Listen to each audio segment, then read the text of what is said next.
In a museum basement in Baghdad, a clay jar sits forgotten.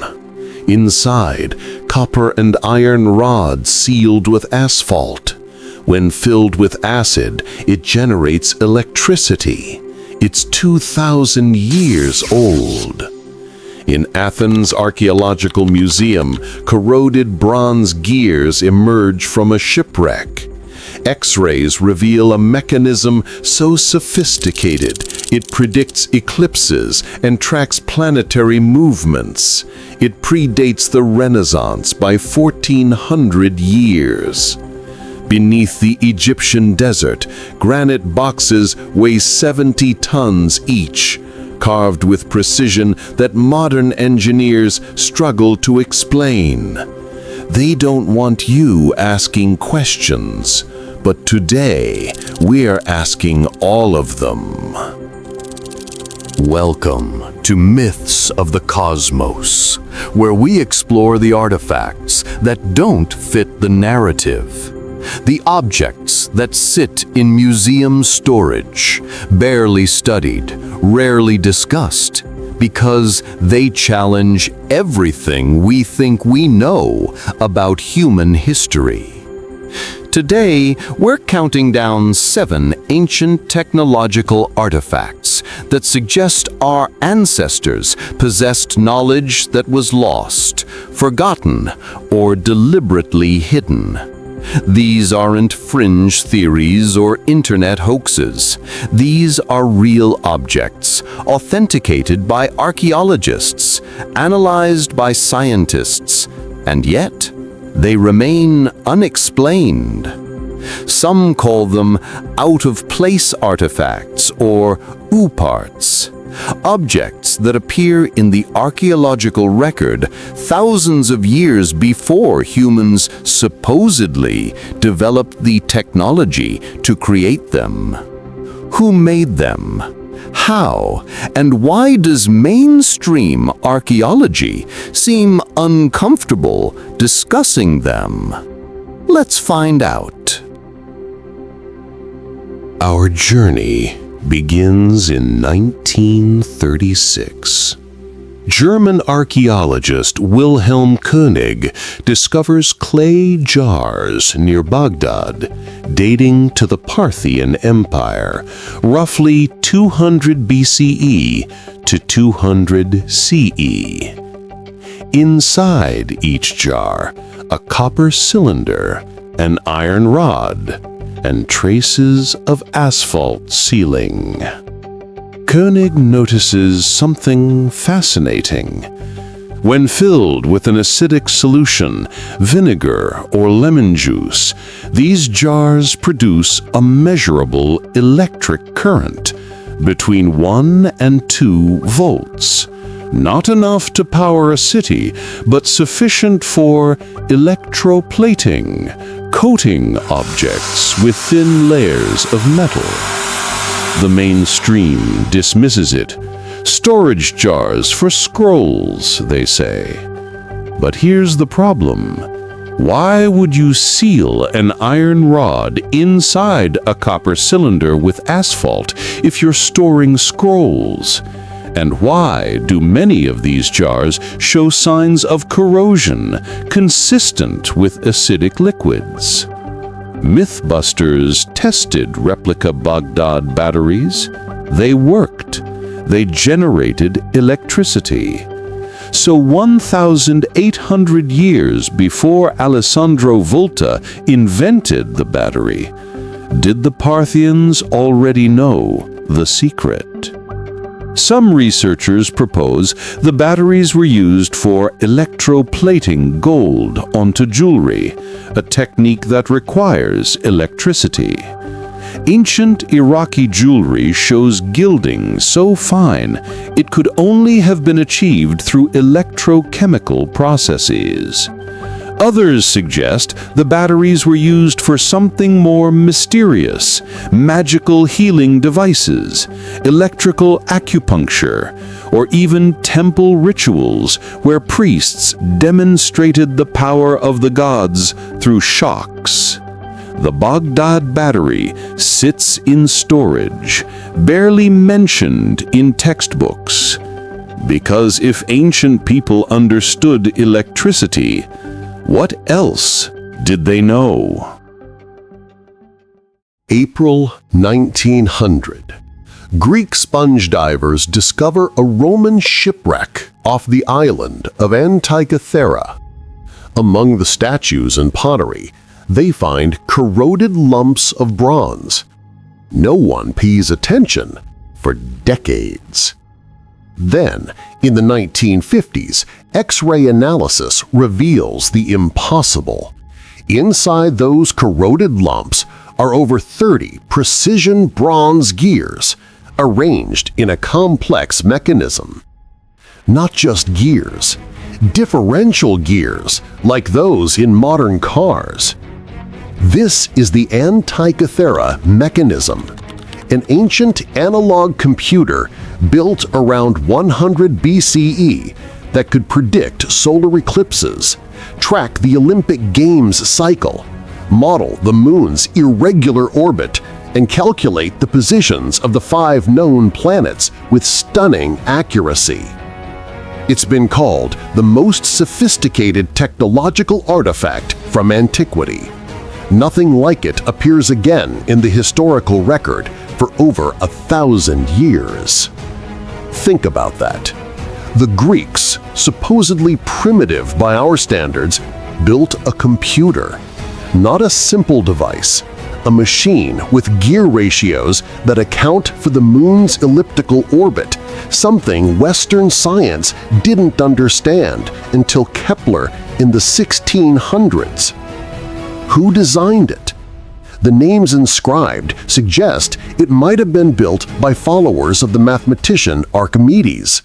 But if Archimedes' workshop could create this, what else did they create that's been lost? The Antikythera Mechanism proves ancient people weren't primitive. They had mechanical engineering, astronomical knowledge, and mathematical sophistication that we've only recently matched. And here's the chilling part. This is the only one we've found. How many others were lost to time, melted down for their bronze, or sitting at the bottom of the Mediterranean? The mechanism whispers a troubling truth. Civilizations rise and fall. Knowledge is forgotten, and we might not be as advanced as we think. In 1898, French archaeologist Victor Loret discovers a small wooden object in an Egyptian tomb at Saqqara, dating to around 200 BCE. It's carved in the shape of a bird, 6 inches long, wings outstretched, a vertical tail fin. It sits in the Cairo Museum, catalogued as a bird figurine. Until 1969, when Dr. Khalil Messiha, an Egyptologist and aviation expert, takes a closer look. The proportions are wrong for a bird. The wings have an aerodynamic shape, curved on top, flat beneath, like an airplane wing. The tail is vertical, like an aircraft rudder, not horizontal like a bird's tail. Messiha builds a scaled replica. He launches it. It glides.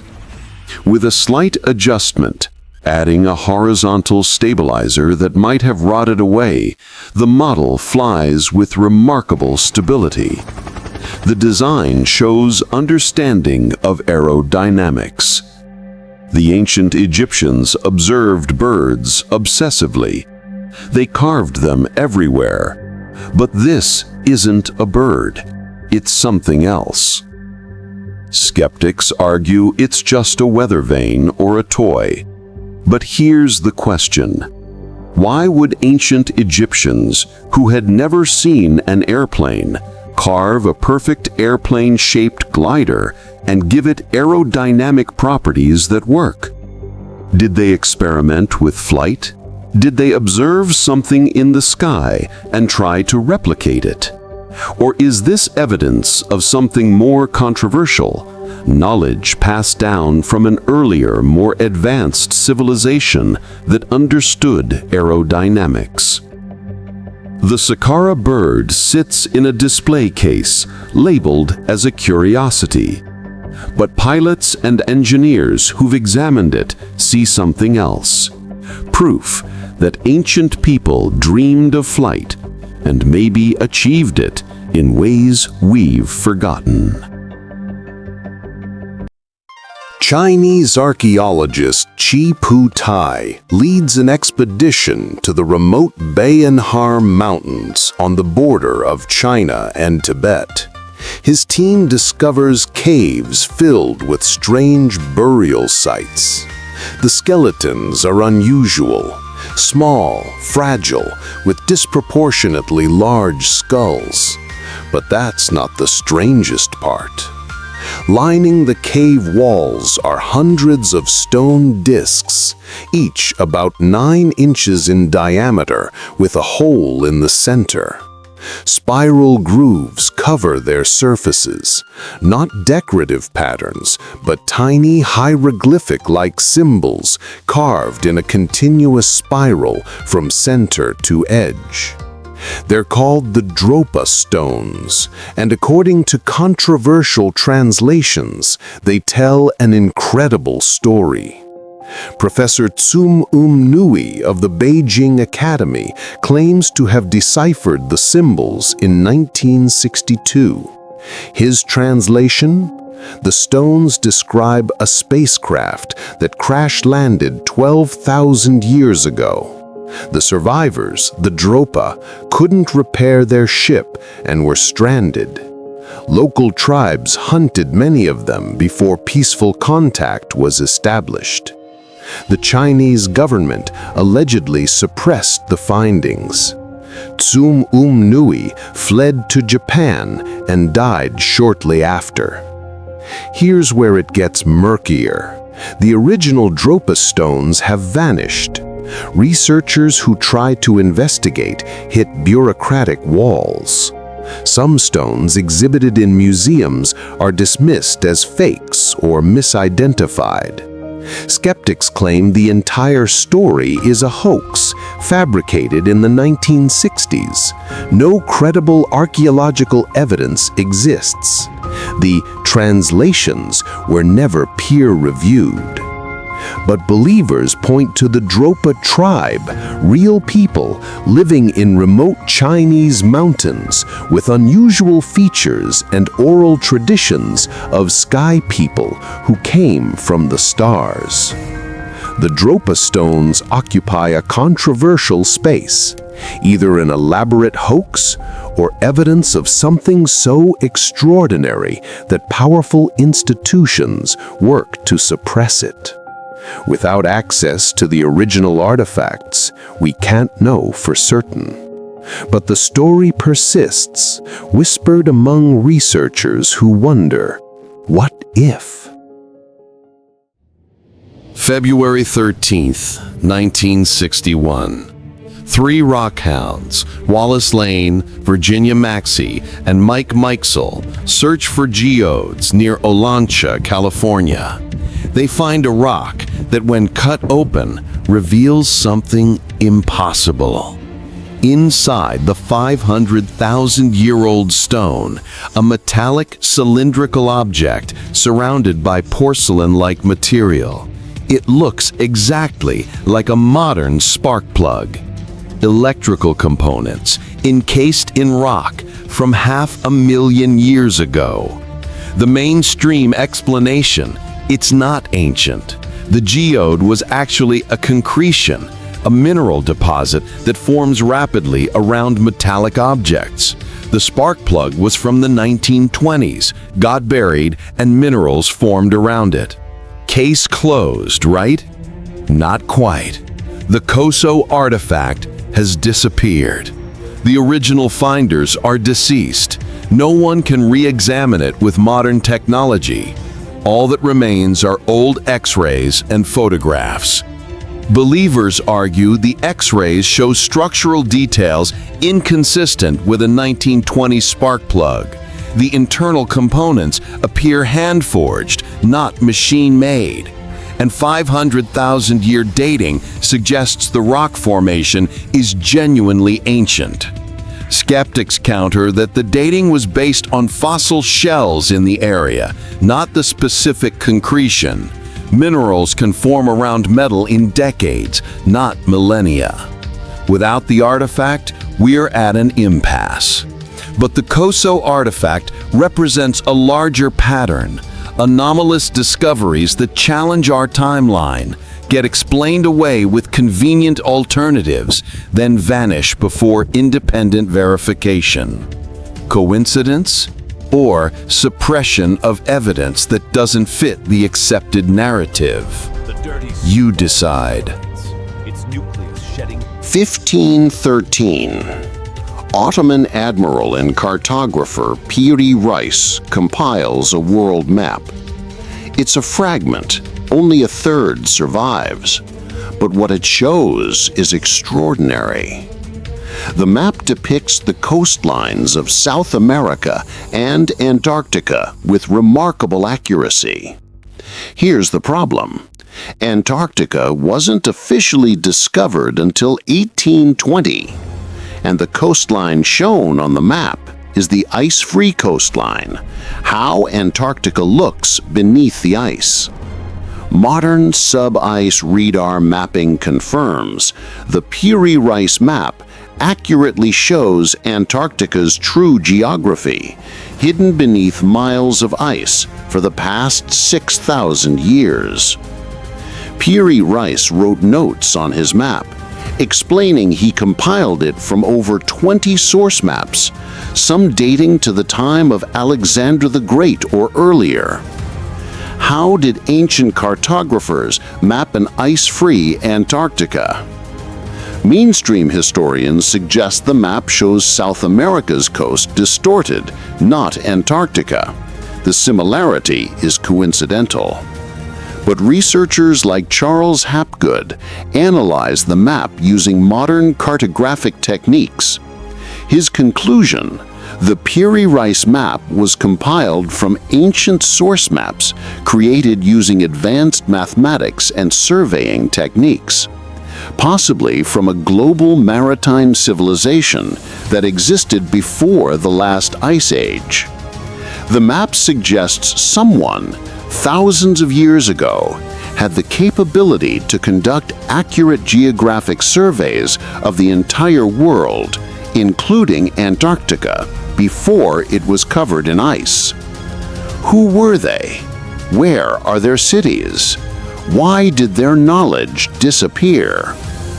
The Piri Reis Map hangs in the Topkapi Palace Museum in Istanbul. Historians acknowledge its anomalous features, but struggle to explain them without upending established chronologies. So the map remains a curiosity, studied but not too closely, discussed but not too loudly. Because if an advanced prehistoric civilization mapped the world, what else did they know?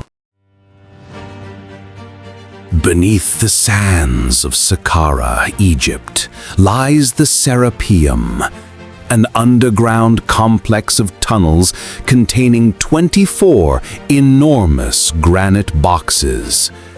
Each box weighs between 70 and 100 tons, made from single pieces of Aswan granite, one of the hardest stones on Earth. The precision is unsettling. Engineer Christopher Dunn measured these boxes with laser instruments. The surfaces are flat to within 0.0002 inches, precision matching modern surface plates used in aerospace manufacturing. The internal corners are perfectly square. The lids, weighing 30 tons each, fit so precisely that not even a piece of paper can slip between lid and box. This level of precision requires advanced tools. Egyptologists claim they were made with copper tools, pounding stones, and sand abrasives. Engineers disagree. Copper can't cut granite. Granite is harder than copper. Pounding stones would take centuries per box, and achieving modern machining tolerances with sand and patience, impossible. The mainstream narrative, these boxes held the mummified remains of sacred Apis bulls. But here's the problem. No mummies were ever found inside. No hieroglyphs decorate them. No inscriptions explain their purpose. They're too precise to be tombs. They're too large to be decorative. And the effort required to create them, quarrying 100-ton blocks 500 miles away, transporting them, lowering them into underground chambers and machining them to aerospace tolerances, suggests a purpose beyond burying bulls. Alternative researchers propose these boxes served a technological function: resonant chambers, energy storage, chemical vessels, or equipment for a purpose we no longer understand. The Egyptian authorities don't encourage investigation. Tourists can visit, but detailed scientific analysis is restricted. Why? What are they protecting? The granite boxes of the SERAPEUM represent the ultimate mystery. Technology we can barely replicate today, created thousands of years ago for reasons we don't understand. And no one in power seems interested in finding out why. 7 artifacts. 7 challenges to the story we've been told about human history.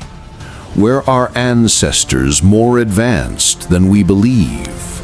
Did ancient civilizations possess technologies we've forgotten? Or were they in contact with someone or something that shared knowledge from beyond? The artifacts exist. You can visit them, touch them, measure them. They're real. What's not real is the curiosity from mainstream institutions. These objects sit in museums, gathering dust, while researchers who ask uncomfortable questions are ridiculed or silenced. Why? Maybe because these artifacts suggest human history isn't a simple upward climb from primitives to modernity. Maybe civilizations rise, achieve greatness, and fall, leaving behind only fragments of what they knew. Maybe we're not the first advanced civilization on Earth. Maybe we're just the latest. The truth is buried, sometimes literally, beneath centuries of sand, suppression, and selective storytelling. But the artifacts remain, waiting, challenging us to look closer, to question more, to wonder what else we've been told is impossible. If you want to explore more cosmic mysteries that challenge the official narrative, subscribe to Myths of the Cosmos. We're just getting started. Because the past isn't dead. It's not even past. It's hidden in plain sight, waiting for those brave enough to see. Until next time, keep questioning, keep searching, and remember, the answers might be older than you think.